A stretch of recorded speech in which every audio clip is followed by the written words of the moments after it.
Bienvenidos a un nuevo vídeo de mis remedios. Mi nombre es Maite y en esta ocasión te voy a contar un buen remedio para la tos con flemas. Este remedio consiste en realizar una infusión con cebolla, jengibre, miel y limón. El jengibre y el limón tienen un marcado poder expectorante y junto a las propiedades antibióticas de la cebolla te ayudarán a eliminar la mucosidad y a combatir la infección.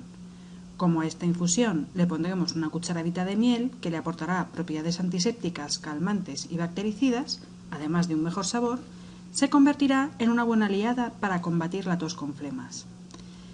¿Qué es lo que necesitamos para hacer esta infusión? Bueno, pues para hacer esta infusión necesitamos una cebolla, medio limón, medio litro de agua, una cucharadita de miel y un trocito de la raíz fresca del jengibre. ¿Qué tenemos que hacer para preparar esta infusión? Bueno, pues para preparar este remedio tienes que empezar poniendo a calentar el medio litro de agua y añadir, cuando rompa a hervir, la cebolla cortada por la mitad, manteniendo la ebullición durante 15 minutos. Pasado ese tiempo, puedes añadir en una taza ese agua de haber cocido la cebolla. Opcionalmente, una cucharadita del té que más te guste, si quieres. Esto es para aportarle más sabor.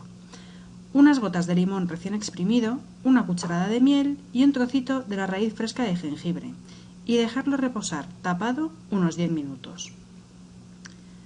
Puedes tomar esta infusión hasta 3 veces al día y es especialmente útil tomar una taza bien calentita antes de irte a la cama, ya que te ayudará a suavizar la tos durante la noche y podrás descansar mejor.